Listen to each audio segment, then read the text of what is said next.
அன்புக்குரிய சகோதர சகோதரிகளே, நம் ஆண்டவர் இயேசு கிறிஸ்துவின் நாமத்தில் உங்களை வாழ்த்துகிறோம். அன்பான சகோதர சகோதரிகளே, மோசஸ் கடந்த வாரம் மோசஸுடைய வாழ்க்கையில கானான் தேசத்துக்கு போறதுக்கு முன்னாடி இந்த சீனாய் மலையில் நடந்த நிகழ்ச்சி, ஆண்டவரே நீர் என்னோடு கூட வரலன்னா எங்களை போக அனுமதிக்காதீங்க அப்படின்னு விடுதலை பயணம் 33வது அதிகாரத்துல 13, 14, 15 வசங்களை தியானித்தோம்.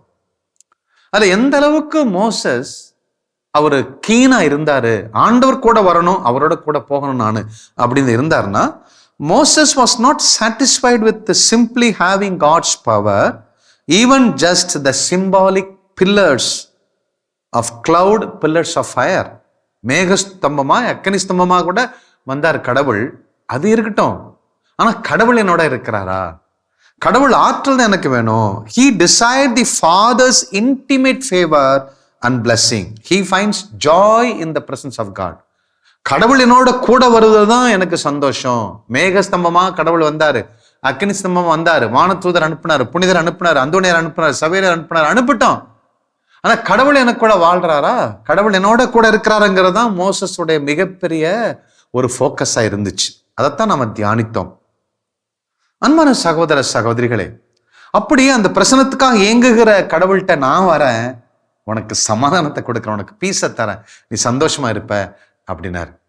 இந்த சந்தோஷம் அப்படிங்கிறது, சமாதானங்கிறது ஏதோ விட்டுட்டு உனக்கு ஓய்வு தரேன்ப்பா, கானான் தேசம் நுழைய மாட்டேன், நீ செத்துருவ அப்படிங்கிறதுக்காக சொல்லல.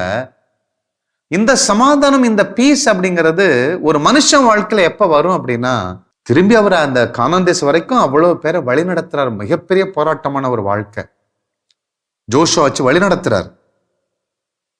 அப்போ ஆண்டவர் இயேசு கிறிஸ்துவோட பாத்தீங்கன்னா கப்பல்ல தூங்குவார், புயல் காத்து, ஐயோ நாங்க கஷ்டப்படுறோம் உங்களுக்கு தெரியலையான்னு சொல்லி புலம்புவாங்க.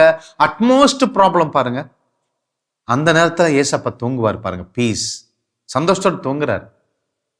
அப்போ ஒரு மனுஷன் ரெஸ்பான்சிபிலிட்டி விட்டு ஓடிட்டு, ஒரு சாபத் லீவு, அப்பா எனக்கு வேலை இல்லை, லீவு, ஹாலிடேஸ் அப்படிங்கிற நேரத்துல பீஸ் அல்ல.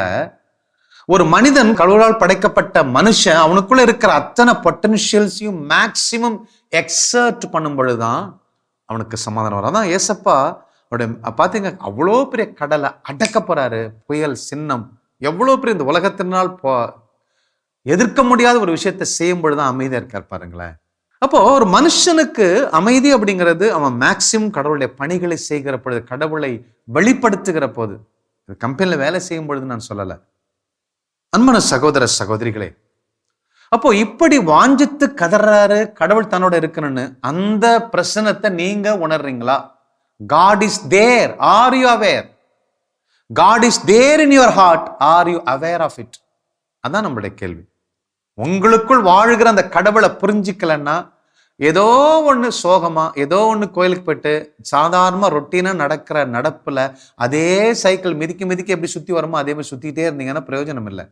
அன்பான சகோதர சகோதரிகளே, seeking consciousness of his presence depending upon your spiritual realm, your spiritual condition.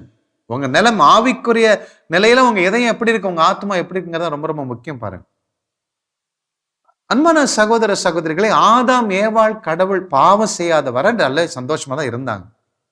எப்போ அவங்க கடவுளுக்கு கீழ்ப்படியாம பிசாஸ் பேச்சை கேட்டுட்டு சாப்பிடக்கூடாத கனி சாப்பிட்டாங்களோ, பாவம் செஞ்சாங்களோ, அடுத்த நிமிஷம் அவங்களுக்கு குற்றுணர்வு வந்துச்சு, போய் மரத்துல போய் ஒளிஞ்சிக்கிட்டாங்க.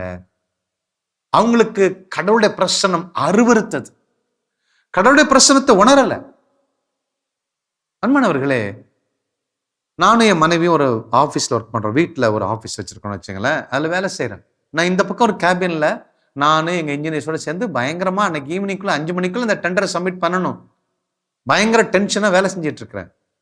இன்னொரு பக்கத்துல அங்க எல்லா புக்ஸ் எல்லாம் இருக்கு, அதை ரெஃபர் பண்றது நான் போறேன். நடுப்புற இருக்கிற ஹால்ல என் மனைவி டிராயிங் போட்டுட்டு இருக்கா, பிளான்.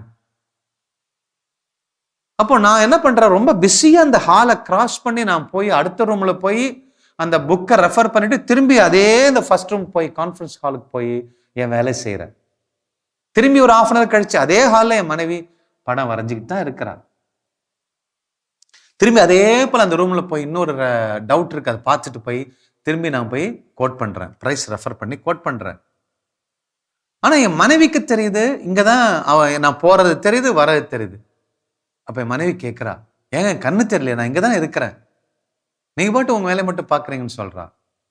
இப்படித்தான் என்னுடைய ப்ரீ ஆக்குபேஷன். 5 மணிக்கு டெண்டரை கொடுக்கணும், என் வேலை வேலை அப்படின்னு சொல்லி அதுலயே நான் உழண்டுட்டு இருக்கும் பொழுது போற வழியில என் மனைவி டிராயிங் போட்டாலும் எனக்கு அது தெரியாது.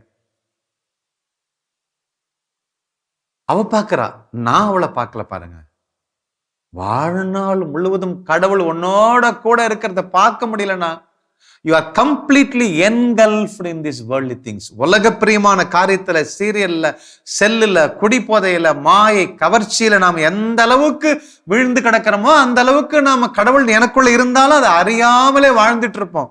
ஆனா பக்திமானா இருப்போம், நல்லதை செய்வோம், பயங்கரமா பேசுவோம், அடாடா அட்வைஸ் கொடுப்போம், எல்லாம் செய்வோம். But there is no consciousness about the presence of God. அதுதான் மிக தெளிவா தெரிஞ்சு வச்சிருந்தார் மோசஸ். நீ இருக்கணும், நீ இல்லைன்னா நான் சங்கு, அவ்வளவுதான்.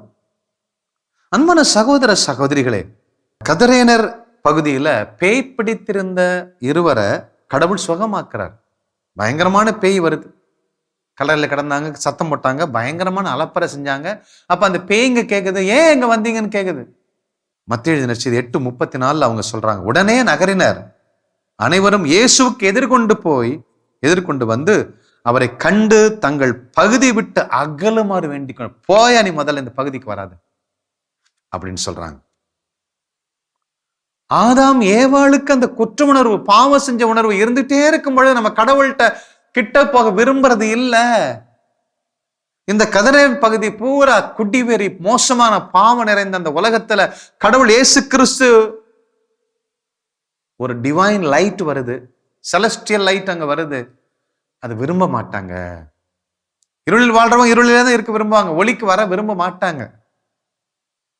அன்பான சகோதர சகோதரிகளே, லூக்கா எழுதின நற்செய்தி 5வது அதிகாரம் 8 முதல் 10 வரை ஒரு நிகழ்ச்சி பார்க்கிறோம். விடிய விடிய விடிய ராயப்பர்சன் இவங்கெல்லாம் போய் அப்போஸ்தலர்கள்லாம் மீன் பிடிக்கிறாங்க. யாக்கோபு, யோவான் எல்லாரும் விடிய விடிய விடிய போய் மீன் பிடிக்கிறாங்க. மீன் கிடைக்கல, சோர்வா வராரு. அப்ப ஏசப்பா சொல்றாரு, ஏ ராயப்பா, வலது பக்கத்துல போடு, ஆழமா போய் போடு அப்படிங்கிறாரு. அப்போ போய் போட்ட உடனே மீன் எக்கச்சக்கமா வருது. மற்ற நண்பர்கள்லாம் கூப்பிட்டு, வாங்க வாங்கப்பா, வலை கிழியுதுன்னு சொல்லி கரை கொண்டு வந்து அவ்வளோ மீனை கொண்டுட்டு வராங்க. அப்ப ராயப்பர் சொல்றாரு, லூக்கா எழுதின நற்செய்தி 5வது அதிகாரம் 8 முதல் 10 வரை வாசிக்கிறோம். ஆண்டவரே, அவர் காலில் விழுந்து இதை கண்ட சீமோன் பேதுரு, என்னடா விடிய விடிய மீன் பிடிச்ச மீன் கிடைக்கல, இப்ப இவரு சொன்னோன்னு மீன் கிடைக்குது, ஐயோ கடவுள் வந்துட்டாரு, பரிசுத்தர். இயேசுவின் கால்களில் விழுந்து, ஆண்டவரே நான் பாவி, நீர் என்னை விட்டு போயிடுங்க அப்படிங்கிறாரு. Rayappar was not able to stand in front of the holiness of Jesus. ஆண்டவர் இயேசு கிறிஸ்துவின் பரிசுத்தம், நீதி, உண்மையான கடவுள் மட்டும் நிக்க முடியல. விடிய விடிய பிடிச்சாரு, குற்றுணர்வு வந்துச்சு.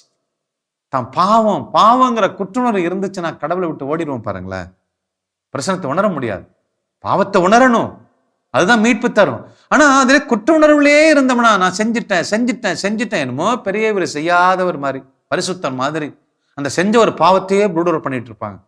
பாவத்தை எப்ப அறிக்கை செய்யறியோ அப்ப கடவுள் மன்னிச்சிட்டாரு, அவ்வளவுதான். அப்போ depart away from me Lord அப்படிங்கிறாரு, ஐ எம் நாட் வர்த்தி அப்படிங்கிறாரு. He is recognizing his unworthiness and sinfulness in the holiness of Jesus. இயேசு கிறிஸ்துவுடைய பரிசுத்துக்கு முன்னாடி தன்னுடைய பாவங்களை நினைக்கும் போது, தான் தகுதியற்றவன், என் பக்கத்துல நிக்காதீங்க, போயிடுங்கப்பா அப்படின்னு கதறாரு ஏசப்பா.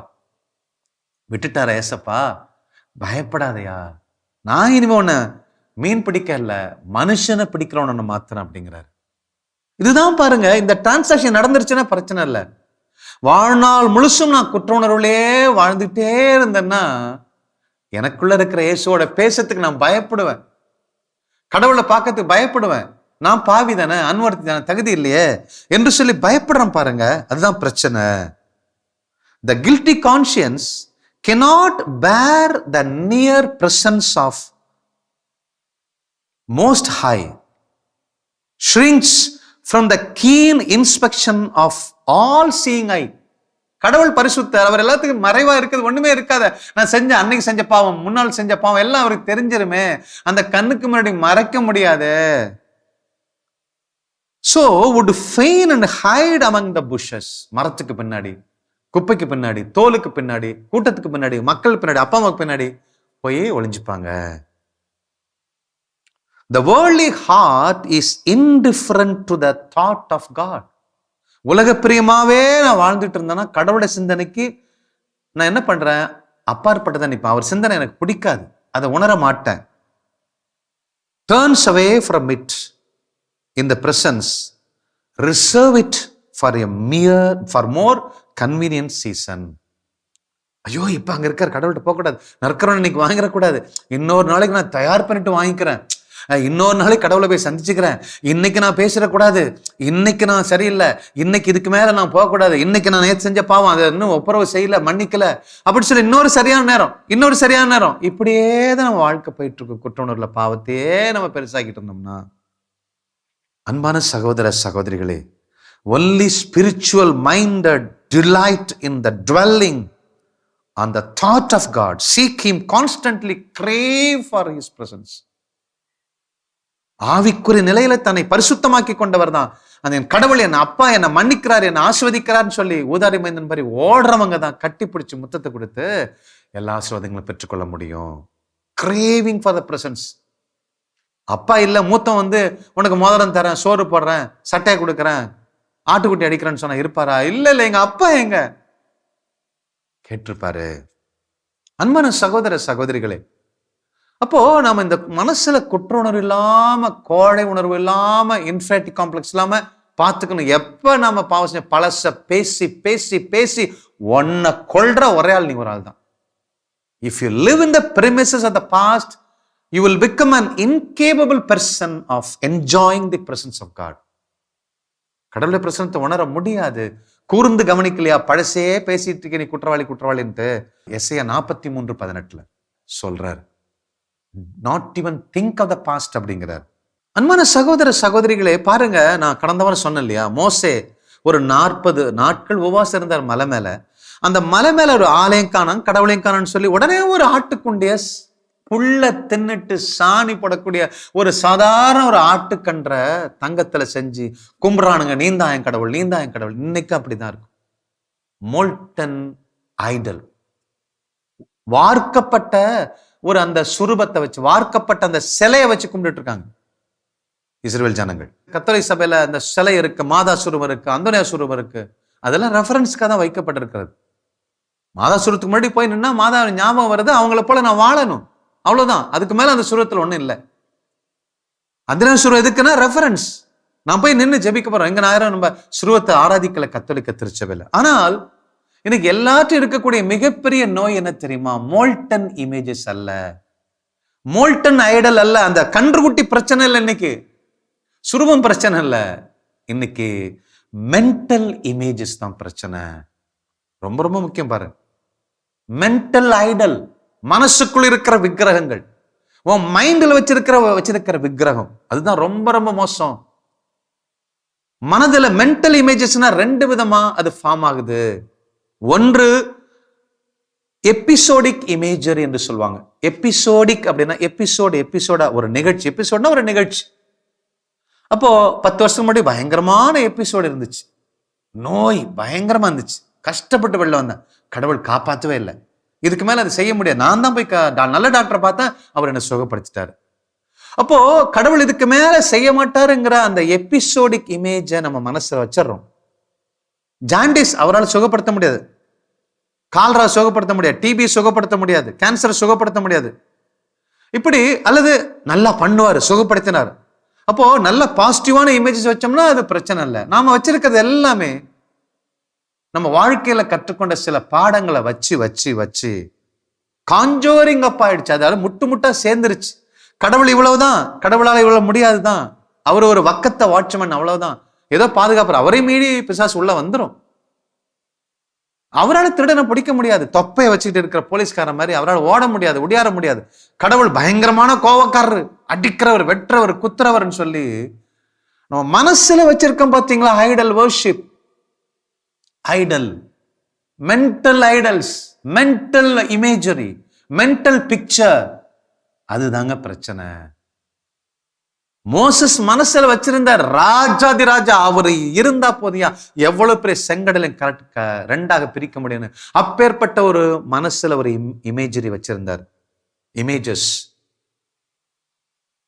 அன்பான சகோதர சகோதரிகளே, அப்போ எபிசோடிக் இமேஜரி அல்லது செமண்டிக் இமேஜரி என்று சொல்வார்கள். செமண்டிக் அப்படின்னா சில பேர் கடவுளை பத்தி சொல்லுவாங்க, அதையாண்ட கோயிலுக்கு போற, கடவுள்கிட்ட என்னடா பிரயோஜனம், நல்லா குடிச்சு ஜாலியாடுறா, அடையாண்டதை கடவுளை ஒன்றும் செய்ய மாட்டாரா அப்படின்னு சொல்ல அல்லது நல்ல பிரசங்கம் பண்ணா நல்லதா வரும், கெட்டதா மற்றவங்க சொல்ல கெட்டதா நம்ம மனசுக்குள்ள கட்டி வச்சிருக்காதான் பவுல் சொல்றாரு. பிசாசு உங்க உள்ளத்துல ஸ்ட்ராங் ஹோல்ட, அரண்களை கோட்டைகளை கச்சி வச்சிருக்கியா, கடவுள் ஒண்ணுமில்ல, உன் பாவத்தை மன்னிக்க மாட்டாரு, உன் பாவத்தை தண்டனை கொடுப்பாரு, உன் குடும்பம் விளங்காது, உன்னை சபிச்சிட்டாரு, நீ பாவம் செஞ்சுட்டே கடக்க வேண்டியதுதான், உனக்கு மீட்பு இல்லை அப்படின்னு சொல்லி மனசுக்குள்ள வச்சிருக்கிற ஏதோ ஒரு சுருவத்துக்கு முன்னாடி போய் நிக்கிறதுனால பெரிய விக்கிரக ஆராதனை வந்துடாதுங்க. எல்லா சபையாளருக்கும் ஒரே மெசேஜ் தான், மென்டல் ஐடல். அதுதான் பிரச்சனை. நான் இன்னைக்கு நல்ல பிரசங்கம் பண்ண கூட்டம் ஒரு 5000 பேர் 10,000 பேர் வந்துட்டா நான் சொல்றதா ராஜா, கடவுள் தூக்கி ஓரமா பட்டுறமே. அவர் என்ன செய்ய முடியும், நம்ம தானே வேலை செய்யணும், நம்ம தானே பிரசங்கம் பண்றோம். Mental images, mental idol. அதுக்கு molten idol far better than your mental idol. இது யாரும் சொல்லிருக்க மாட்டாங்க, நான் சொல்றேன், ஆவியான உணர்வோட சொல்றேன். உங்க அந்தனைய சுரம் வைக்கிறதுனால, மாதாம சுரம் வைக்கிறதுனால விக்கிரகாராதனை சொல்ற என் அன்புக்குரிய பிரிந்த சகோதர சகோதரிகளே, ஓ மைண்ட்ல ஏற்றி வச்சிருக்கிற அநேக சிலைகள் அதுதான் மோசமானது, உன நரகத்தை தள்ளிட்டு போயிடும்.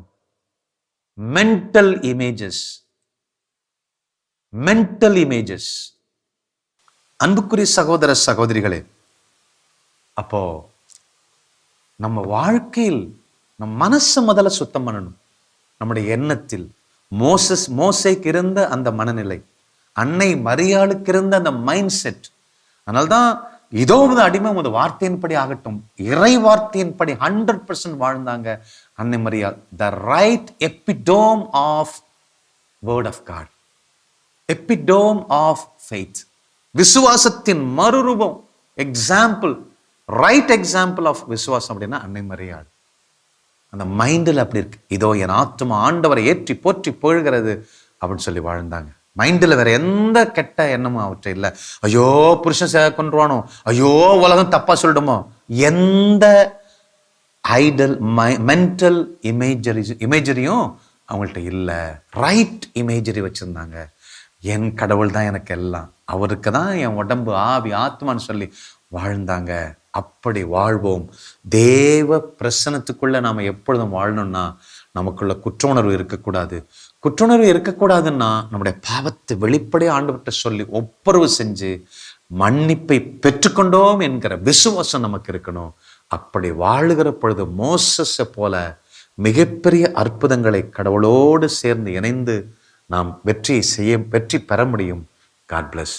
கிறிஸ்து இயேசுவில் என் அன்புக்குரியவர்களே, இந்த நாளில் அந்த பேதுருவோடு இயேசு கிறிஸ்து இடைப்படுகிற அந்த நிகழ்வை உங்கள் வாழ்க்கையோடு நீங்கள் ஒப்பிட்டு பாருங்களேன். இன்னைக்கு பேதுருவுக்கு மிகப்பெரிய அற்புதத்தை ஆண்டவர் செய்கின்றார். அது எண்ணி முடியாத அதிசயம். இரவெல்லாம் மீன் பிடிச்சாங்க மீனவர்கள். ஆனா காலை பொழுதிலே அவருடைய பெறல வலை பக்கத்துல போடுங்க அப்படின்னு சொல்லி இயேசு கிறிஸ்து சொல்றாரு. சரி நீங்க சொல்றதுனால போடுறேன் அப்படின்னு சொல்லி பேதுரு போடுறாரு. வலை கிழியும் மட்டும், படகு நிரம்பு மட்டும்.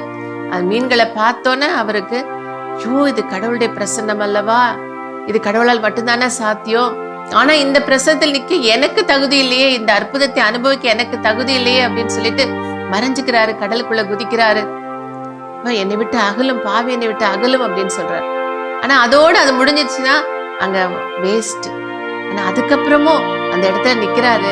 இயேசு கிறிஸ்து சொல்றாரு, இல்ல உன்னை நான் மனுஷனே பிடிப்போன மாற்ற போறேன், இனிமேல் நீ மீனை பிடிக்க போறதில்ல, உன்னை அடுத்த இடத்துக்கு கொண்டு போற அப்படிங்கிறார். சோ அந்த என்கவுண்டர் பாருங்க, அங்கே பேதுரு மனிதரை பிடிப்பவராக, இயேசு கிறிஸ்துடைய அப்போஸ்தலராக மாறுகின்றார், திருச்சபையினுடைய தலைவராக மாறுகின்றார். எப்படி இருந்தவங்களை எப்படி மாற்றுகிறார் கடவுள். எப்ப அப்படின்னா அந்த பிரசனத்திலே நாம் நிலைத்திருக்கும் பொழுது, என்னுடைய தகுதியின்மையை நான் உணர வேண்டும், ஆனாலும் அந்த தகுதியின்மையினால அந்த கடவுளை விட்டு நான் பிரிந்து போயிடக்கூடாது. இன்னைக்கு நம்ம வாழ்க்கையில நினைச்சு பாருங்க, நம்முடைய பரிசுத்த குலைச்சல், நம்முடைய பாவ நிலை, நம்முடைய கடந்த கால வாழ்க்கை, நம்முடைய குற்ற உணர்வு, நம்ம எடுத்த ராங் டெசிஷன்ஸ், இதெல்லாம் என்ன பண்ணுதுன்னா, இதெல்லாம் நம்ம என்னை கடவுள்கிட்ட நெருக்கி கொண்டு போகணும். ஏன்னா அவரிடத்துல தான் விடுதலை. ஆனா என்ன ஆயிடுது பாருங்க, ஆப்போசிட் ரியாக்ஷன். எது நம்மளை கடவுளிடம் இழுத்து செல்ல வேண்டுமோ அதெல்லாம் நம்மை கடவுள்கிட்ட பிரிக்குது.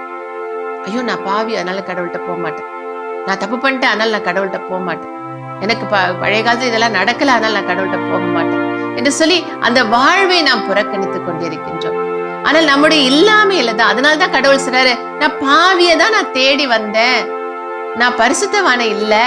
ஏன்னா மருத்துவர் நோயாளிக்கு தான் தேவை, அதனால நான் உனக்கு தான் தேவை. உன் பாவ நிலையில நான் உனக்கு போதுமானவனா இருக்கிறேன், உன்னுடைய பற்றாக்குறையில நான் போதுமானவனா இருக்கேன். நீ என்ன பண்ணும்? Be in my presence, abide in my presence அப்படிங்கிறார். அதை உணர்ந்து கொண்டவர்கள் எல்லாம் மிகப்பெரிய ஒரு மகிமை நிறைந்த புனிதர்களாக, இந்த உலகத்தை ஆசீர்வதிக்கிறவர்களாக மாறி போனாங்க. இந்த உலகத்தை கடவுளுடைய பாதையிலே நடத்துகிறவர்களாக மாறினார்கள். அவர்கள் எல்லாருமே பலவீனர்கள் தான், எல்லா நிலையிலும் குறைபாடுகளாக இருந்தவர்கள் தான். ஆனா அந்த பிரசனத்தை நாடி அதுல தங்கி இருக்கும் பொழுது அந்த பிரசனம் அவர்களை உருமாற்றியது, அவர்களை வளர்த்தெடுத்தது. நம்ம கடவுளோடு இருப்பதற்கு நம்முடைய தகுதி அது நிச்சயமா அது பத்தாது. மாறாக அவருடைய தகுதிய, அவருடைய வல்லமைய நாம நம்பி அங்க இருக்கும் பொழுது நம்மால முற்றிலுமாய் அவருக்கு தகுதி உள்ளவர்களாய் மாற முடியும். இந்த சத்தியத்தை நாம் உணர்ந்து கொள்வோம். இதெல்லாம் உணர்ந்துகிட்ட அப்புறம்தான் புனித பவுல் சொல்றாரு, இனிமேல் வாழ்றது நான் இல்லை, எனக்குள்ள கிறிஸ்து வாழ்கிறார் என்று சொல்ல பொழுது அவருடைய கடந்த காலம் அவருக்கு முற்றிலுமா அது மறந்தே போயிற்று. அவர் புதிய மனுஷன், நான் எனக்குள்ள கிறிஸ்து வாழ்கிறார் என்று சொல்லி அவர் இந்த உலகத்தை கலக்குகிறவராக மாறினார். நினைச்சு பார்த்தா இப்படி கூடவா ஊழியம் செய்ய முடியும் என்று சொல்லி வியக்கத்தக்க அளவு அவர் செய்தார். சாதாரண மனுஷன், உங்களை போல என்னை போல இருந்தவர் தான். ஆனா அந்த பிரசனத்துக்குள்ளே இருந்தார். அதனால்தான் யோவான் ஸ்நானகன் சொல்றாரு, அவர் என்னில் பெருகணும், நான் குறையணும் அப்படின்னு சொல்லி. ஆனா நான் தான் எப்பவுமே பெருகி நிக்கிறேன். என் குற்ற உணர்வு, என் பாவம், என்னுடைய ரிசோர்சஸ், என்னோட நிலைமை, என் குடும்பம், அதுதான் நம்ம இன்னைக்கு நிக்கிறதுனாலதான் நம்மளால கடவுளை, உள்ளுக்குள்ள இருக்கிற கடவுளை நம்மை ஆக்கிரமிக்க விட முடியல. இன்னைக்கு நாள்ல சொல்லுவோமா, வாழ்வது நான் அல்ல, என்னில் கிறிஸ்து வாழ்கிறார் என்று சொல்லி நீங்க அறிக்கை செய்யுங்க. எனக்குள்ள இருக்கிறார், இனிமேல் நான் இல்ல, நான் பற்றாக்குறை உள்ளவன் தான், நான் பாவிதான், நான் குறைபாடு உள்ளவன் தான், ஆனா எனக்குள் கிறிஸ்து இருக்கிறாரே, ஆகவே நான் மிகப்பெரிய ஒரு ஆசீர்வதிக்கும் கருவியாய் மாறப்போகிறேன் என்று சொல்லி இந்த பாடலை பாடுவோமா. வாழ்வது நான் அல்ல, என்னில் கிறிஸ்து வாழ்கிறார்.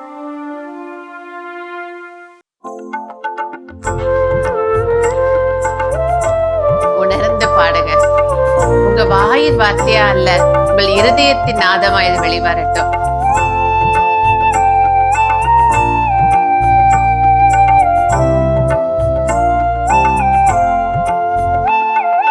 வாழ்வது நான் அல்ல, என்னில் கிறிஸ்துவே வாழ்கின்றார். வாழ்வது நான் அல்ல, என்னில் கிறிஸ்துவே வாழ்கின்றார். வாழ்வது நான் அல்ல, என்னில் கிறிஸ்துவே வாழ்கின்றார். இறைவன் என்னில் உரைகின்றார், இன்பம் எனக்கு தருகின்றார். இறைவன் என்னில் உரைகின்றார், இன்பம் எனக்கு தருகின்றார். அன்பும் அருளும் பொழிகின்றார்.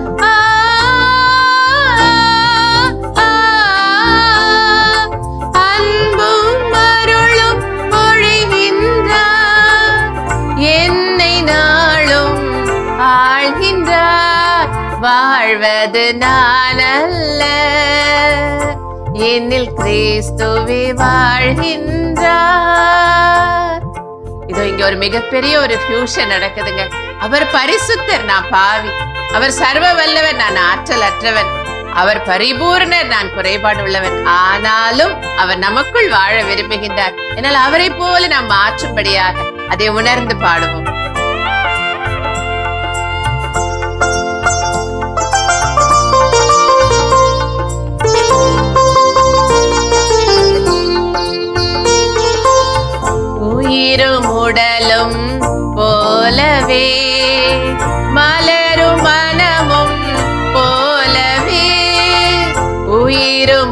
கடலும் போலவே மலரும் மனமும் போலவே யாழும் இசையும் போலவே